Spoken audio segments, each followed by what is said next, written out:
네, 정만입니다. 네, MTV입니다. 예, 오랜만입니다. 네, 오랜만입니다. 일요일 3시 네. 10분을 넘어가고 있고, 예. 자, 오늘 어떤 얘기로 시작할까요? 네, 얼마 전에 이제 트럼프 전 미국 대통령이 이제 이메일 성명을 통해서 네. 문재인 대통령에 대해서 뭐 협상 걸어서 뭐 지도자로서 약하다, 뭐 이런 얘기를 했는데 이런 얘기가 갑자기 왜 나왔는지 또 뭐 좀 찾아보니까 그 전에 이제 문재인 대통령이 미국의 트럼프 대통령 대북 정책에 대해서 좀 비판적으로 얘기를 했더라고요. 그래서 새로운 바이든 정부가 뭐 잘 되려고 뭐 그런 얘기를 한 것 같은데 이제 현재 청와대 반응 없는 상태고 그래서 저희가 이게 도대체 이 얘기가 왜 나왔고 그다음에 이게 어떤 일인지 그런 얘기를 좀 했으면 해서 모셨습니다. 지난 이제 그 16일 날 네. 뉴욕타임즈 인터뷰에서 이제 그 트럼프 대통령께서 이제 재임 시절 대북 정책에 대해서 네, 그 성공을 하지 못했다. 네, 뭐 이런 얘기 한번 했고, 그렇죠. 또 23일 날 그 이메일에 발표한 이제 성명을 통해서 네, 김 위원장, 우리가 김정은이죠? 김정은, 김정은이를 에 대한 노력에 대해서 봤을 때 김정은 자기가 많이 달렸다 이거죠. 그런데 이제 그렇게 내가 잘해줘서 김정은이가 남침도 안 하고 네, 어떻게 보면 군사적 도발을 하지 않고 그것도 못하게 했는데도 불구하고 네, 그 ungrateful이라고 하죠. ungrateful. 네. 여기에서 이제 우리가 배은망덕이라고 하잖아요. 배은망덕. 네, G-R-A-T-E-F-U-R. 네. F-U-L. F-U-L이죠. ungrateful. 그래서 배은망덕이라고 써붙였단 거지. 네, 그래서 제가 봤을 때는 뭐 트럼프 대통령이 지금 이쯤 되면은 네, 뭐 사실은 가장 그 재임 기간 중에서 가장 공들였던 부분이 사실은 북한, 북핵 네, 문제잖아요. 그렇죠. 그리고 예. 이제 북한 문제인데 북한과 이제 평화 협정을 맺고 네, 그리고 네오콘들이 원하는 방식 말하자면 네. 이제 북한하고 이제 평화 협정 맺어서 네, 결국은 북한 핵무기 다 이제 없애버리고 네, 그 핵무기가 없으면 재래식 무기 경쟁이 되잖아요. 네, 그러니까 네오콘들이 원하는 거는 재래식 무기를 많이 팔아먹어야 되는데 네, 그 재래식 무기라는 것은 사실은 상대방이 비대칭 전력을 가지고 있을 때 무용지물이 되는 거잖아요. 네. 비대칭 전력이라는 건 하면 뉴클리어 파워고. 네, 근데 이제 그거를 포기시키려고 하는 것이 이제 뭐 트럼프 대통령의 그 속내인데 네. 아무튼 그것이 뭐 속내든 뭐든 간에 네. 아무튼 그것이 되려면은 결국은 북한과의 어떤 그 평화협정이 이루어져야 되고 네, 이런 부분들이 이제 이루어지는 부분에서 가장 이제 어떻게 보면 잘 못했다. 협상을 잘 못해서 결국은 문재인 대통령이 잘못해서 네. 결국은 이게 이렇게 된 것이다. 난 잘못한 게 없다. 아, 이 얘기가 이제 핵심인 거죠. 그러면 한때 이제 우리가 3년 전에 4월 27일, 3년 전 4월 27일에 판문점에서 이제 그 세 명의 지도자가 판문점 선언할 때만 해도 분위기가 되게 괜찮았었는데, 네. 근데 또 딱 타이밍이 3주년인데, 요거 관련해가지고 그래도 뭐 그때만 해도 되게 뭐 분위기가 좋았고, 그다음에 어떤 사람들은 뭐 또 늘 하는 말이지만 성급한 얘기긴 하지만 통일되는 거 아니냐 이런 말이 있었었는데, 3년 동안 사실 그렇게 뭐 그렇다 할 어떤 그 결과가 좋은 결과가 나오진 않은 것 같은데 그동안 3년 동안에 그 판문점 선언 의미하고 3년 동안에 어떤 일이 진행됐는지 좀 얘기를 해주시죠 그러면. 결국은 뭐 아무 결과가 없었던 거죠, 사실은. 예. 아시겠지만 슬프네요. 이제 2번 정도의 예. 정상회담을 했잖아요, 해외에서. 네. 그 한 번은 이제 싱가포르에서 한 번 하고, 네. 또 한 번은 저기 베트남에서 한 번 했는데 했었죠. 하노이 네. 회담인가요? 예. 근데 결정적으로 이제 물 건너간 것이 이제 하노이 회담 때였던 건데 네. 사실은 뭐 회담 장소 자체가 해외에서 그렇게 했던 것도 역사적으로 한 번도 없었고 네. 그 뭐 소위 해서 북한에서 이제 김정은이든 뭐 김일성이든 네. 또는 김정일이든 뭐 본인들이 중국이라든지 동맹국을 왜 본인들이 어디 다른 나라에 가가지고 해외 다른 나라 간 것도 못 본 것 같아요 저는. 네. 근데 거기서도 이제 본인들이 가장 주적인 미국 대통령을 그렇게 만난 적도 없고 네. 그 김정일이든 김일성이든 미국 대통령을 만날 일이 없잖아요. 그렇죠. 그런 상황에서 우리 역사상 최초로 어떻게 보면 북한하고 미국 대통령이 이제 최고 통수권자가 만나서 2차적인 국제 정상회담을 했고 물론 판문점에서도 만났기는 했지만 네.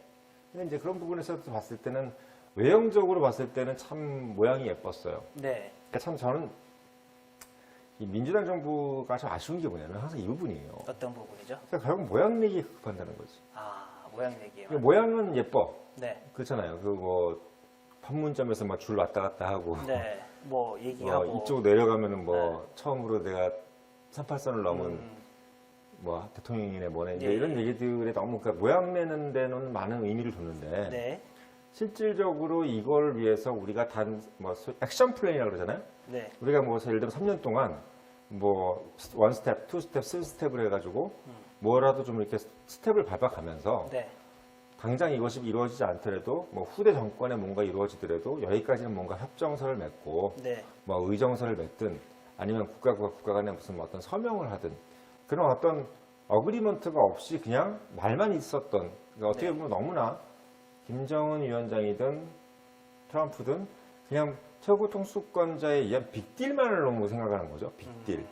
네. 근데 빅딜이라는 것은 뭐냐면 야 우리 이제 다 타결돼서 끝. 끝. 이제 시행 바로 들어가. 네. 이거에만 너무 집중을 했던 거고 네.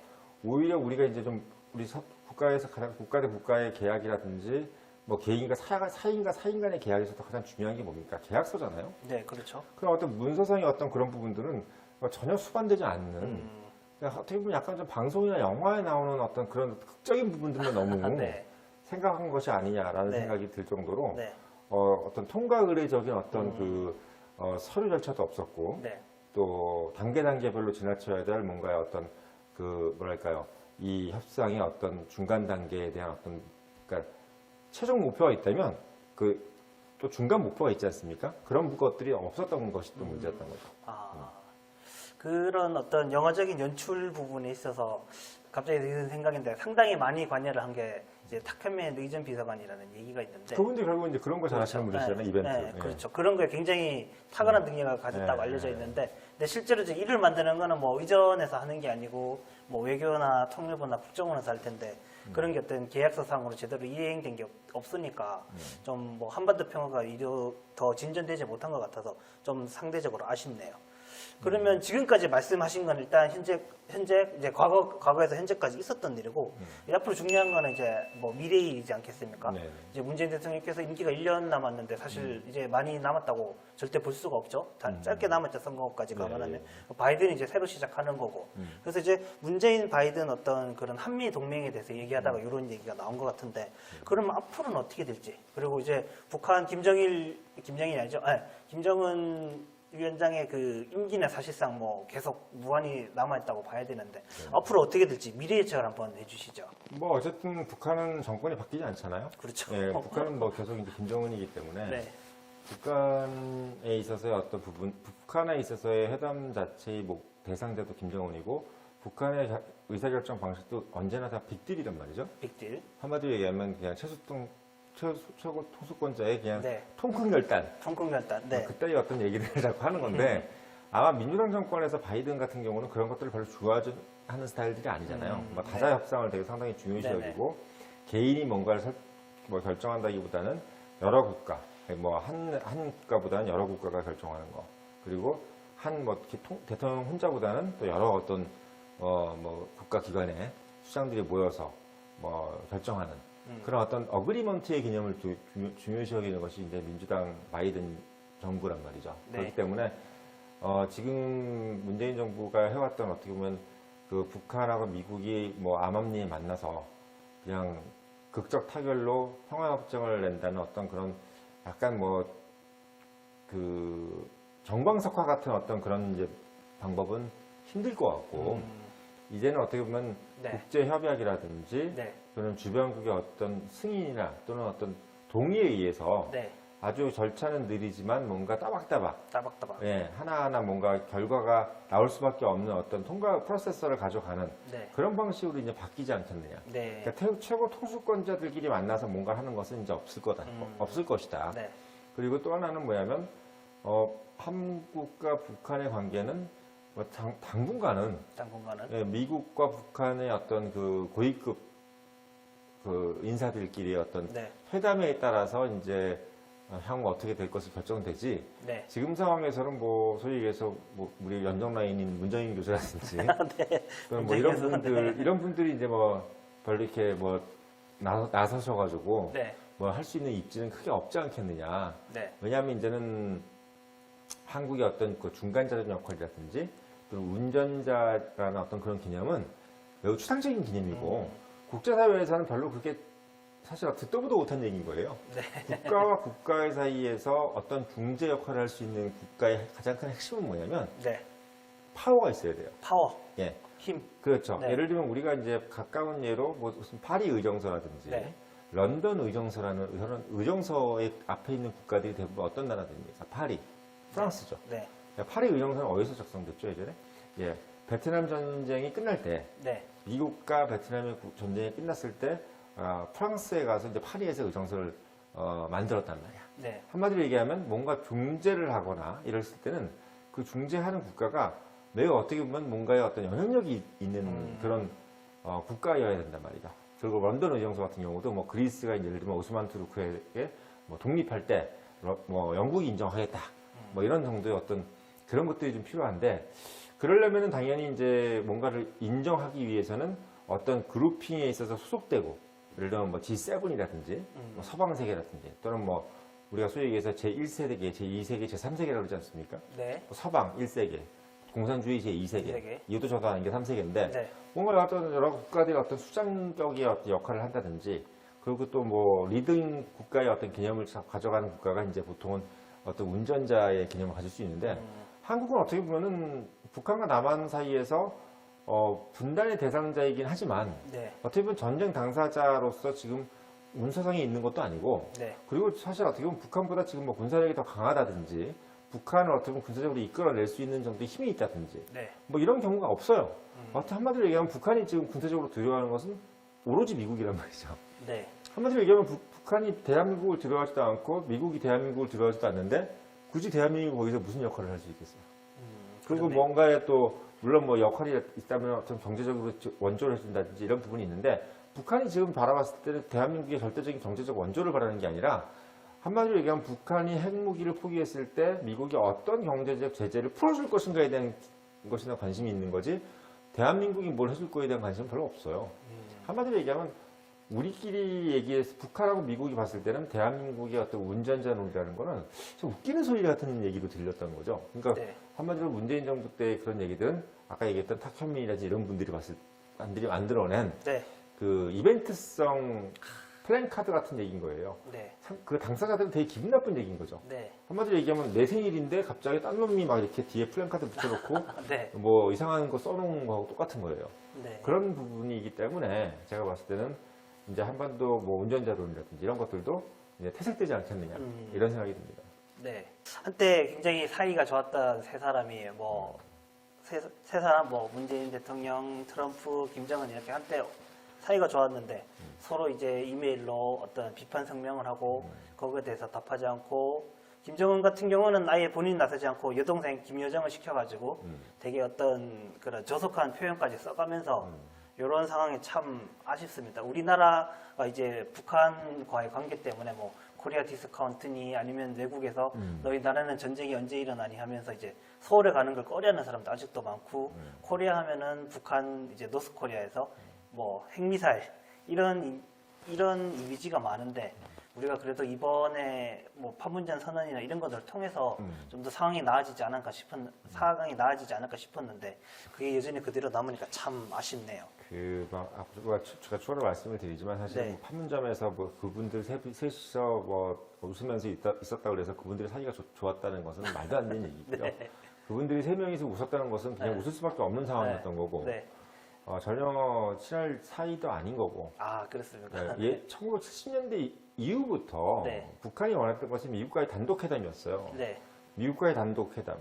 그 단독회담인데 지금까지 미국은 늘 거부해왔던 거죠. 네. 강철기라는 영화를 보면 아시겠지만 미국은 늘 거부해왔어요. 네. 근데 그야말로 이 미국이 거부했던 것들을 문재인 정부가 만들어줘서 네. 트럼프가 만났다라고 이제 우리끼리 부각을 시켜놓은 거죠. 우리끼리. 근데 이제 문제는 그게 아니라 네. 미국이 그걸 원했던 거고 네. 미국을 왜 원했냐면 트럼프의 재선이라든지 음. 그런 정치적 계산 때문에 원했던 거고 네. 또 김정은은 김정은대로 개인적인 정치적인 어떤 입지를 공고히 하기 위해서 그랬던 거고 네. 반대로 문재인 경우도 마찬가지예요. 음. 어떻게 보면 정치적으로 이용한 거죠. 국내 정치에. 네. 그러니까 결국은 세 분 다 국내 정치에 이용을 했기 때문에 이런 서로 간에 저격을 하고 있는 겁니다. 네. 한 명이라도 진정성이 있었으면은 아마 네. 이렇게 저격을 심하게 하고 있지는 않았을 거예요. 문재인 대통령은 나는 진정성이 있지 않았을까요? 다만 결과가 없었을 뿐이지.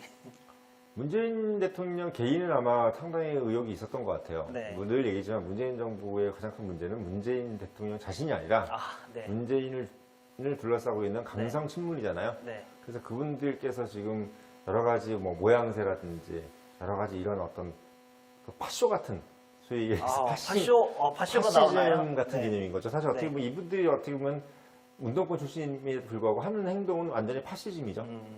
파시즘이라는 게 뭐겠습니까? 한마디로 우리가 몇몇 사람들이 다 해먹는 게 이제 파시즘이잖아요. 네. 그런 어떤 개념들. 그러니까 지금 뭐 하고 있는 이런 부분들. 그래서 제가 봤을 때는 뭐 문재인 정부의 가장 큰 패착도 결국은 그런 어떤 중우 정치죠. 몇몇이 모여서 어리석은 사람들 몇몇이 모여가지고 네. 어리석은 결론을 내는 것처럼 지금 있는 모양도 역시나 나이스하지 못하게 끝난 겁니다. 참 슬픈 일이네요. 한반도 평화가 뭐 어떤 식으로 되든 뭐 트럼프식으로 되든 바이든식으로 되든 앞으로는 이제 바이든의 시대가 훨씬 기니까 바이든식으로 될 가능성이 높긴 할 텐데요.